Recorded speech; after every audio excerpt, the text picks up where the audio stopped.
Bueno, vamos a continuar con el tema 2 de la materia Laboratorio de Aplicaciones para Dispositivos Móviles para el Tecnológico de Tepic, perteneciente al Tecnológico Nacional de México. Su servidor, Sergio Benigno Castillo Valtierra.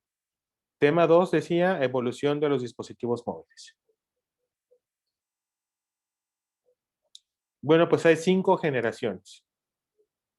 Espera, son 6 si contamos la 0. ¿Y a qué se refiere la generación 0? Bueno, la generación 0 no es que fuese propiamente telefonía celular, sino que vamos a considerarla como la generación pre-celular que estaba considerada como la generación que se comunicaban a través de radio. Y bueno, ¿qué existía antes de los radios? Pues evidentemente lo que era el telégrafo, que utilizaba cables para poder transmitir información, para poder transmitir datos. Y pues también ya existían los primeros teléfonos que también requerían de cables. Sin embargo, en el caso de los radios de comunicación, pues estos al principio eran analógicos, actualmente todavía la mayoría siguen trabajando radios analógicos, tienen unas enormes antenas, por ejemplo los taxis, los radiotaxis, si ustedes se han subido y han visto que tienen un radio de comunicaciones y ven también que la antena que trae el automóvil pues es bastante larga porque en algunos casos siguen manejando el radio analógico. Y bueno, estos eran mediante el sistema HF y VHF. Después se empezaron a utilizar los radios de amplitud modulada AM y posteriormente de frecuencia modulada. Si ustedes encuentran similitud con lo que es el radio que eh, utilizamos al prender nuestro autoestéreo, que tiene también las dos tipos de onda, tanto amplitud modulada y frecuencia modulada, es porque sí, siguen estando funcionando de este modo, aunque a lo que yo tengo entendido ya son digitales, porque, por ejemplo, cuando yo pongo en el 95.3, pues me aparece ahí cuál es el nombre de la estación y en algunos lugares, en algunas ciudades, pues inclusive me aparece el nombre de la canción que se está reproduciendo en ese momento. Entonces, pues eso ya me habla de que ya hay tecnología digital, que ya no nada más se envía la onda con el contenido, sino que también hay datos que van dentro de esa onda que contiene la voz o que contiene la música que nosotros estamos disfrutando. Bueno, en el caso de las frecuencias HF era de 3 MHz a 30 MHz y VHF hasta 300 MHz. Eso significa la amplitud de la onda, que tanta distancia puede llegar. Sabemos que la amplitud modulada es mucho más extensa la longitud de percepción a la frecuencia modulada. De ahí que, por ejemplo, en algunas ciudades del norte de nuestro estado, de Nayarit, pues pueden escuchar estaciones radiofónicas de Mazatlán, pueden escuchar de tal vez hasta de Culiacán, la verdad no he prestado atención, pero sí he visto que, por ejemplo, ya en Rosa Morada o más arriba en Acaponeta, en Tecuala, sí se puede captar las radiofusoras de amplitud modulada que están en Mazatlán, o todo lo contrario, acá en lo que es, por ejemplo, toda el área de Bahía de Banderas, todavía inclusive en Guayabitos, alcanzas a recibir señales de radio, de estación de radio que pertenecen a Puerto Vallarta. Entonces, pues sí se entiende que siempre cubren una zona mucho más extensa. En el caso de las radiofusoras de Tepic, pues estas alcanzan prácticamente el estado. Y bueno, también ahí depende de la zona. Si es una zona con muchos cerros, pues evidentemente no va a alcanzar a llegar la onda. Y estoy hablando tanto de amplitud modulada como de frecuencia modulada, pero pues eso sería cuestión de analizarlo, a ver cuáles sí y cuáles no. Y bueno, antes ya me fui por otro lado explicando las radiodifusoras y me faltó explicar que, pues, por ejemplo, esta era la antena para recibir una frecuencia del radio analógico. Estas son las HF y VHF.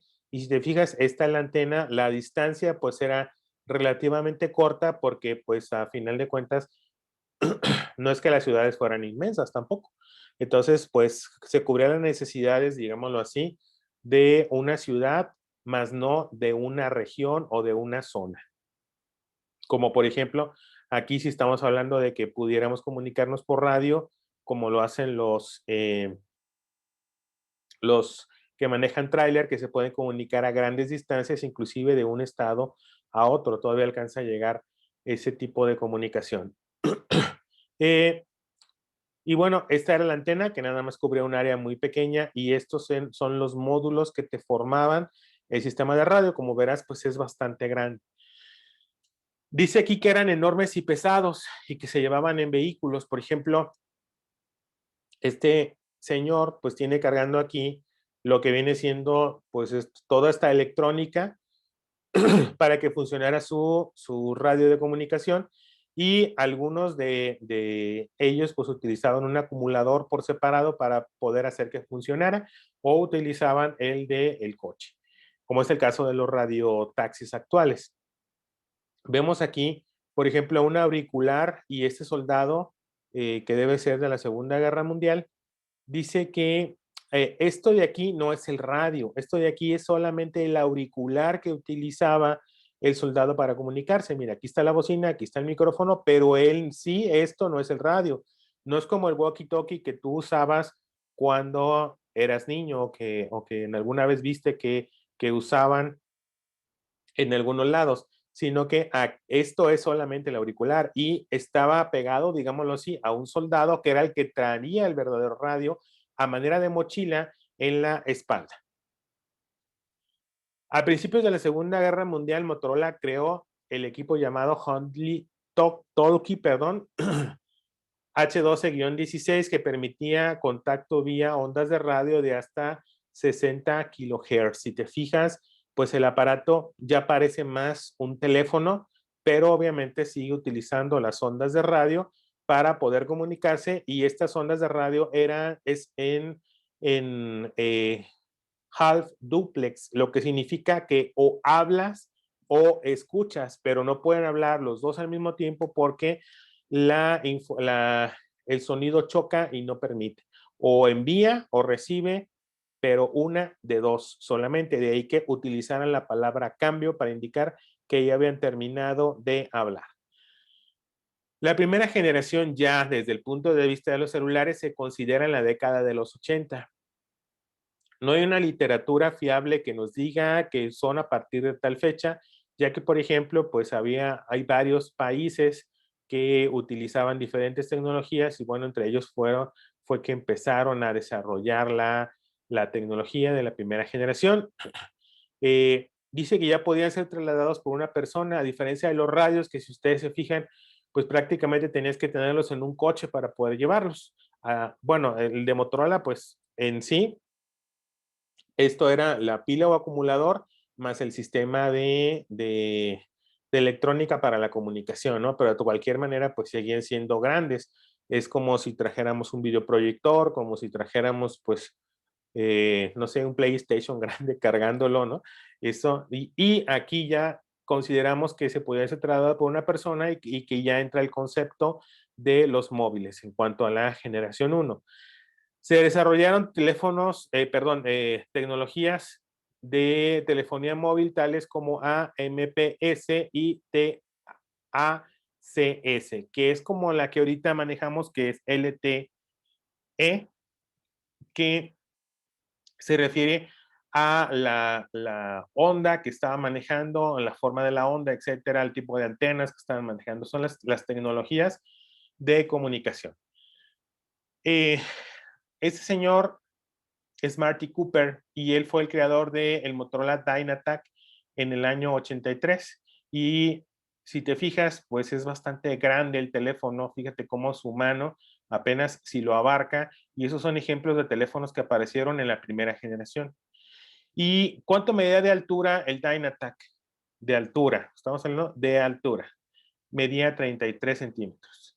De esta de ancho medía casi 5 y de profundidad medía casi 9. Y pues era bastante grande, pero comparado con pues Sony Ericsson, perdón, Ericsson, en ese entonces no se llamaba Sony Ericsson, de Ericsson, pues definitivamente es mucho más portátil y mucho más pequeño el Motorola Dynatac que el Ericsson, porque este es como un pequeño maletín.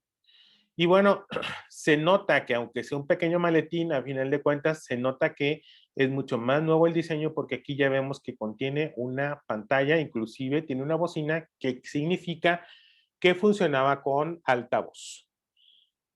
La segunda generación, disculpen ustedes, ¿y qué se podía hacer en estos teléfonos de la primera generación? Pues simplemente llamar, solamente. Algunos ni siquiera tenían un display para poder ver qué número estabas marcando. Si marcabas y te equivocabas o no estabas seguro de que habías tipeado el número correcto, pues simplemente colgabas para volver a tipear los números y poder hacer el send para enlazar la llamada. A diferencia de los teléfonos convencionales, estos tienen que activarse la llamada y desactivarse la llamada. No funciona con levantar el auricular y con eso ya da línea. Estos tenían esa gran diferencia. Eso es obvio para todos ustedes porque entienden cómo funciona un celular, pero en aquellos momentos, pues sí había diferencia en su uso, o más bien, sí las personas les costaba entender que era diferente el uso del teléfono convencional contra el teléfono celular. La segunda generación, esta nace en la década de los 90. Se utilizaban sistemas como GSM y CDMA. De hecho, ustedes no conocieron los teléfonos que no utilizaban una SIM, pero antes de manejar la SIM y sus diferentes versiones, como los hay ahorita, micro SIM y nano SIM, pues el número telefónico estaba grabado en un ROM del celular y solamente se podía modificar por parte de la operadora. En ese entonces cambiabas de teléfono, de aparato telefónico y también cambiabas de número telefónico, hasta que llegó el sistema GSM que nos permitió tener el número celular en el SIM y simplemente cuando comprábamos un aparato telefónico diferente, un celular diferente, pues quitábamos el SIM y se insertaba en ese otro y de ese modo teníamos siempre nuestro mismo número. Gran y maravillosa ventaja de la tecnología GSM y ahorita con los diferentes tamaños de SIM, pues ya estamos cayendo en incompatibilidades, aunque se puede adaptar, se puede cortar el SIM a los diferentes tamaños, pero pues si yo traigo un nano SIM y se me daña el teléfono y la persona con la que me puede prestar un teléfono, pues tiene el SIM normal, su teléfono, pues ahí sí me vería en dificultades para poder usarlo. O por ejemplo, ahorita ya hay un SIM que ya no es físico, ya es virtual, por así decirlo, el eSIM, y entonces pues ahí solamente la telefónica a la que tú estés contratado es aquella que te puede asociar el teléfono el número telefónico, perdón, con el dispositivo. Pero bueno, los datos viajan a 9.6 kilobits por segundo, permitiendo ya el SMS. Es decir, en la generación 2 es cuando nace el sistema de mensajes de texto cortos de 140 caracteres, que actualmente te permite pues 3 SMS juntos para formar uno solo, pero lo sigue mandando como 3 SMS. Es por eso que ya no tenemos el problema de que solamente podamos escribir 140 letras para el envío. Esto también nos da a entender el hecho de que ya podemos mandar texto, que ya estamos, aquí estaríamos hablando de teléfonos que además de que ya no utilizan el número telefónico pregrabado dentro del aparato, ya se puede sacar por una SIM, pues también entendemos que se convierten en digitales. Anteriormente la telefonía celular en México no era digital, era analógica, tenías que sacar la antena para poder tener una buena recepción de voz y no se podía enviar datos. Entonces aquí ya podemos mandar datos a través de que, a partir, perdón, de que se hizo digital, y de ese modo nos podía permitir una funcionalidad más que era el SMS. Y mejoró la generación 2 y se volvió 2.5, y esta va a incluir dos nuevos servicios, EMS y MMS. El primero, podías mandar melodías e iconos dentro de la aplicación, es decir, solamente polifónicos y iconos muy pequeños, es decir, imágenes de 16 por 16, 32 por 32.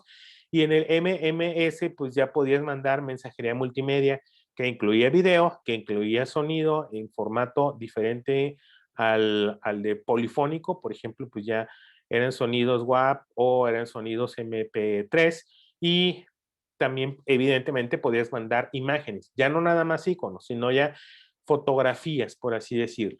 Eh, incluyó el sistema de GPRS y Edge, tanto el de GPRS como EDRGSM, E de Evolution, permitían el intercambio de datos.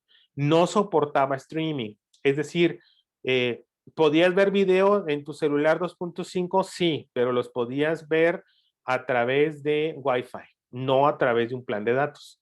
El Edge, lo más que permitía, por ejemplo, el Edge es la tecnología que todavía, de hecho, se encuentra en algunas poblaciones, en algunos pueblos muy pequeñitos. Te permite la conexión a un Facebook muy rústico, donde solamente vas a poder ver los estados, pero no vas a poder ver ni videos, ni vas a poder ver fotografías, al menos no muy grandes.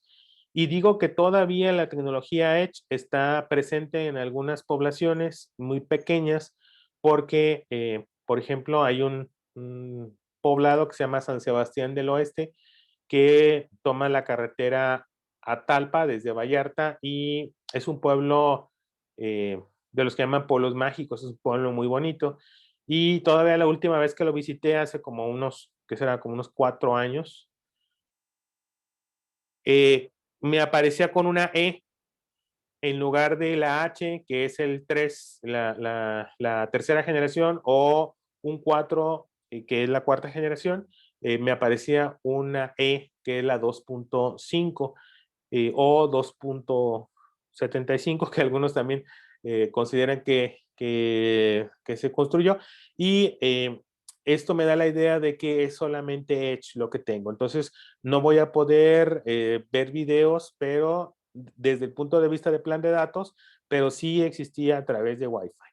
Yo creo que ninguno de ustedes conoció una aplicación que se llama Opera Mini, que actualmente es un navegador que se llama Opera, pero creo que ya dejó de usar el nombre Mini y ya simplemente se llama Opera, y es un navegador de celular inteligente, pero en aquel entonces era un navegador construido en Java, y lo que hacía era que te optimizaba la descarga de datos a través de plan de datos, y de ese modo te optimizaba las imágenes y te formateaba la distribución de la página que tú estabas visitando, de manera que se pudiera ver en la pantalla del celular, reduciendo el tamaño de la descarga, porque la imagen la adaptaba concretamente a lo que era, el celular.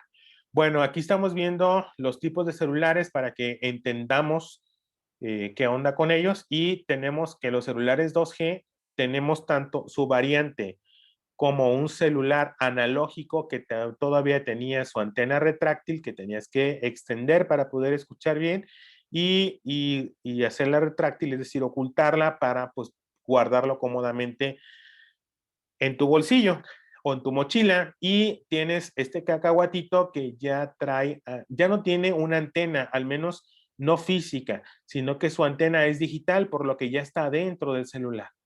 Esos son los teléfonos típicos de la generación 2.5, donde ya teníamos conexión de datos, pero que no se puede considerar que eran smartphones. A pesar de que el BlackBerry decía que era un smartphone, pero pues no desde el punto de vista del concepto que entendemos ahorita por un smartphone, porque, por ejemplo, pues no podíamos conectarnos a Netflix, no podíamos conectar, todavía no existía Netflix, ¿verdad? Pero ya existía YouTube, y aunque sí nos podíamos conectar, pero la descarga de videos era a través de Wi-Fi. Y bueno, pues tenían otras características que no los hacían caer en la categoría actual de un smartphone, porque, por ejemplo, este BlackBerry no tenía pantalla touch. Entonces, aquí tenía la famosa ruedita, que era la que hacía que avanzaras, subieras o bajaras entre las opciones del menú. En algunos venían iconos que con también la bolita ibas avanzando a manera de renglones para ir bajando entre las diferentes opciones que te da. Y bueno, este es el famoso Motorola Racer que ya regresó, pero con formato de pantalla flexible y que está pues bastante caro. Si el original no te lo pudiste comprar, la nueva versión yo creo que tampoco, al menos no conviene por costo-beneficio, no se ve que valga la pena. La tercera generación de celulares utilizaba la tecnología UMTS, que manejaba hasta 2 megabits por segundo, HSPA, que manejaba 168 megabits por segundo, y HSPA+, que es la H que nos aparece, por ejemplo, cuando vamos en carretera. No nos aparece la 4, ni en algunos celulares se ve con un 4 o un 4G, o en algunos celulares dice LTE, depende ya no recuerdo sinceramente cuál es la indicación de que nos está diciendo que estamos conectados a datos 4G, pero sí recuerdo que nos aparece una H o nos aparece un 3 en caso de que no sea la última velocidad que está manejando esa antena celular. Y la máxima que pudo alcanzar es de 337 megabits por segundo, según lo que viene diciendo la especificación, y era el HSPA+. Y dice que ya permitía interacción multimedia, es decir, podías ver videos en baja resolución de 320 por 240, que era en ese entonces el estándar de YouTube. Inclusive hay una resolución mucho más baja que empieza con 144, me parece, que todavía YouTube te puede permitir que veas videos en esas resoluciones. Y bueno, estos son los celulares, otros tipos de celular que dice ahí 2.75G, es decir, por eso les digo que aunque no está documentada las diferentes versiones de la generación 2, pues se dice que los 2.75 estaban cerca o cercanitos a los 3G, pero pues es un decir simplemente. Y aquí, sobre todo en la 3G, es cuando ya empezaron a salir modelos y diseños pues más variados a los que tenemos ahorita. Por ejemplo, tenemos que ya había pantallas touch de un solo toque, no soportaba gestos. Ya teníamos teclados completos como los que se ven en el primer celular, este que es de Motorola y este que dice que es de Helio, no conozco la marca. Pero, por ejemplo, pues se deslizaba de manera, splits, le llaman estos, que se rotaban de manera que yo podía tener más diseños en mis móviles. Y si bien las pantallas eran pequeñas, como por ejemplo aquí, y no pudiéramos ver cómodamente una película, un video, pues de cualquier manera tener un poquito más de diseño. La cuarta generación, LTE, Long Term Evolution, maneja velocidades desde 300 megabits por segundo hasta 1 gigabit por segundo de descarga. Ya sabes que hay que diferenciar entre subida y bajada de velocidad.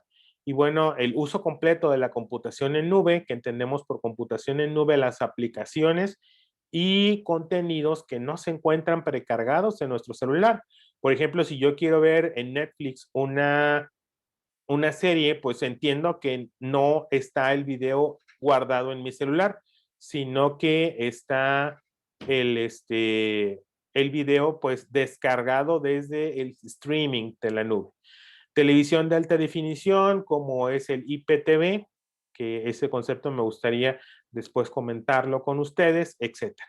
Entonces aquí ya podemos realizar, por ejemplo, videoconferencia sin ningún problema, aunque en la 3 todavía lo podíamos hacer sin un poquito más pixeleado, pero ya nos permite una conexión de videoconferencia sin ningún problema. De hecho, yo me conecto a mis clases también en ocasiones a través de lo que es de lo que es la conexión de datos, conecto mi computadora a mi plan de datos y de esa manera es como logro tener una clase completa.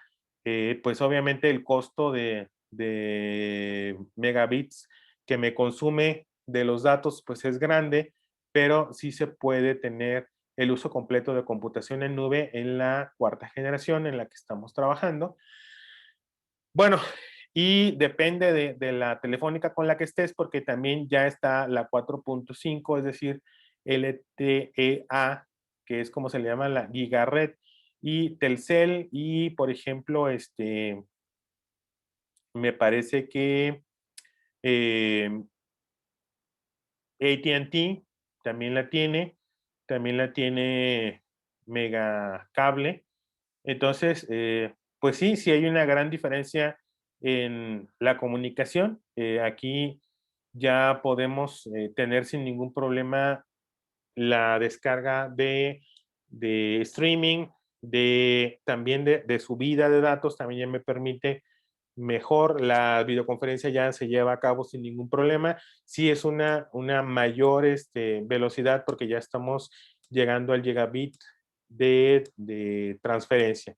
Y bueno, aquí ya entran otros conceptos como lo que es inteligencia artificial, Internet de las cosas y las Smart Cities. Y esto sí quisiera que se quedara a que ustedes lo investigaran. ¿Qué son las Smart Cities?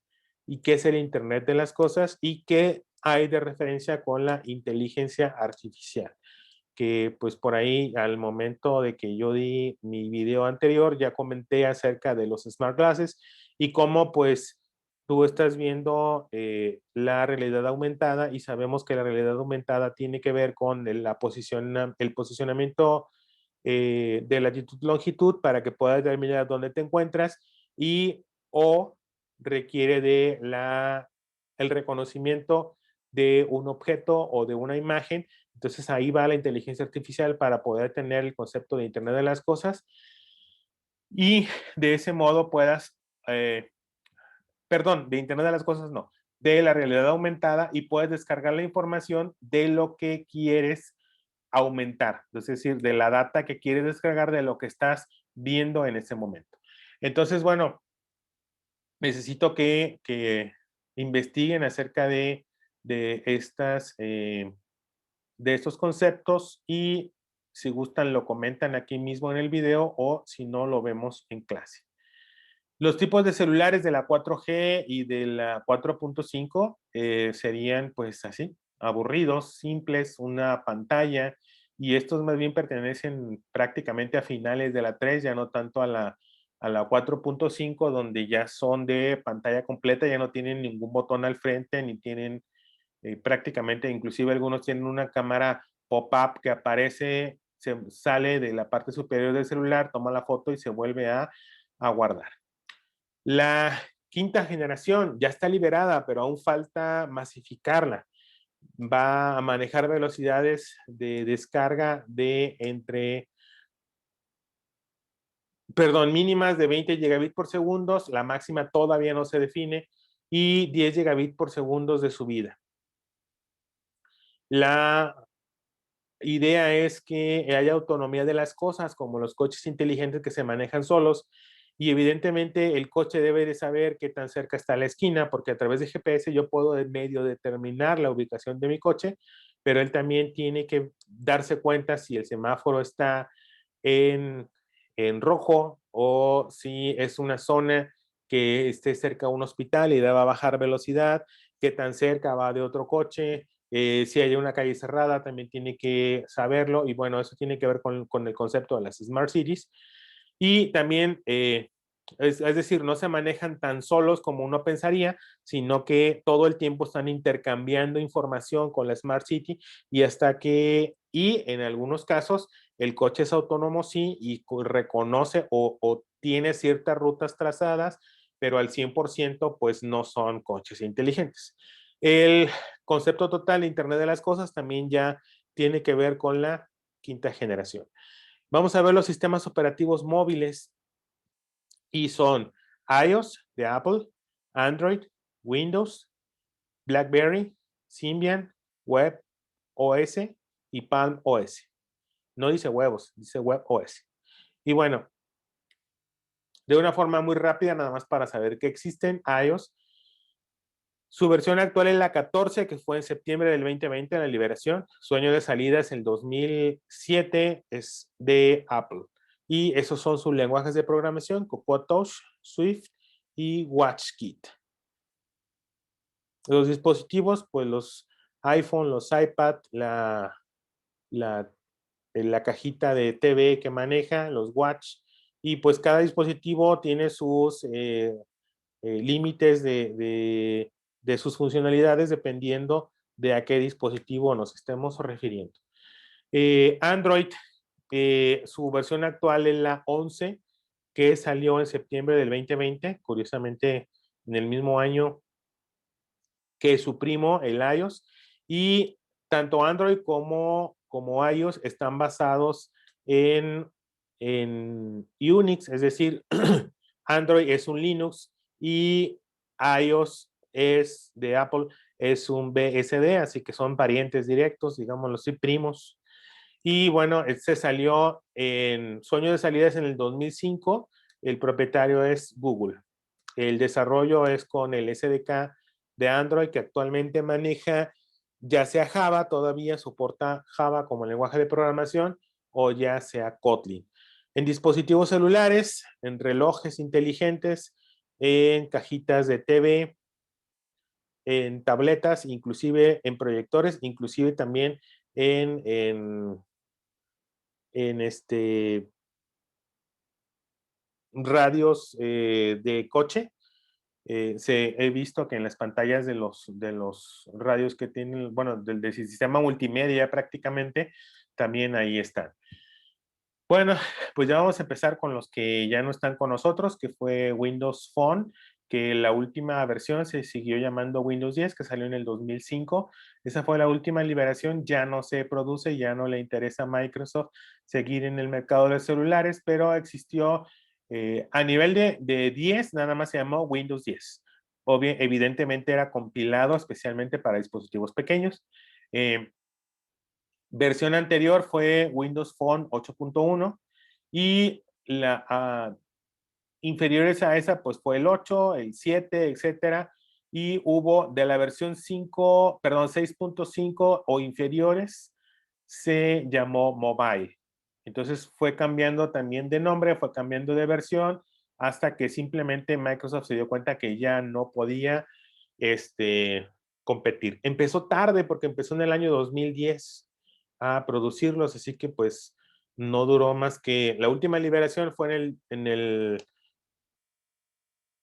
2015, así que no duró mucho en la batalla, prácticamente pues fue rápido y sin dolor. Propietario Microsoft, lenguaje pues Visual Studio y todos sus lenguajes que maneja esa suite, y fue para celulares y para tablets. Fue porque ya no hay nuevas versiones. BlackBerry, el que tuvo el gusto de tener un BlackBerry o de conocerlo, ya no digo que haya sido tuyo, porque pues por la edad a lo mejor no alcanzaste BlackBerrys, pero sí algún familiar que lo haya tenido y te diste cuenta de que el momento de encender era verdaderamente lento, era tortuoso su arranque, era muy tortuga. Y bueno, ya una vez que arrancaba, pues ya agarraba velocidad, ¿no? La última versión fue la 10, ya no se produce tampoco. Algunos BlackBerry todavía están en el mercado como teléfonos, o sea, teléfonos BlackBerry, pero ya no traen el sistema operativo BlackBerry, actualmente traen un sistema operativo Android.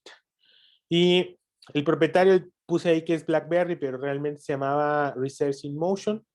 El lenguaje que se programó era BlackBerry SDK, el SDK para crear aplicaciones para el dispositivo, pero pues era muy elitista, no era muy funcional.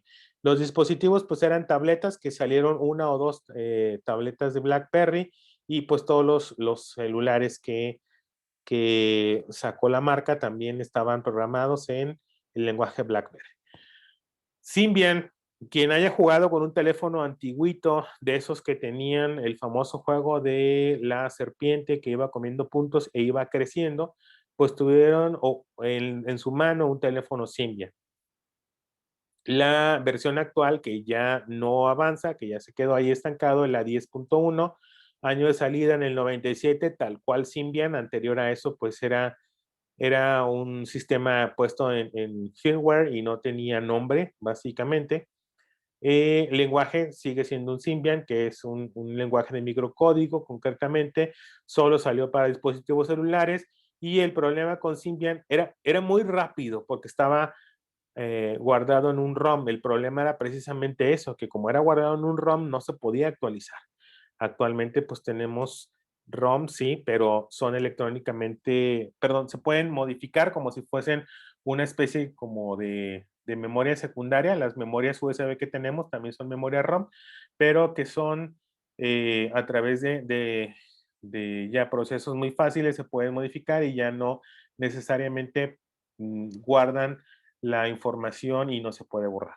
Entonces, en el caso de los Nokia, sí, tener un tipo de ROM que no se podía alterar una vez que ya se grababa, y esto los hizo, pues, tener una desventaja contra los teléfonos inteligentes que puedes ponerles una versión diferente del sistema operativo.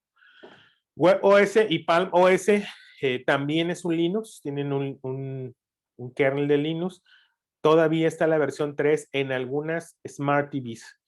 Concretamente se fueron o están en las Smart TVs. Aquella Smart TV que no sea ni Android o más bien que no tenga nombre, porque la mayoría de las Smart TV está teniendo Android, excepto las que saca Apple, que son una cajita de TV que se le conecta a tu pantalla.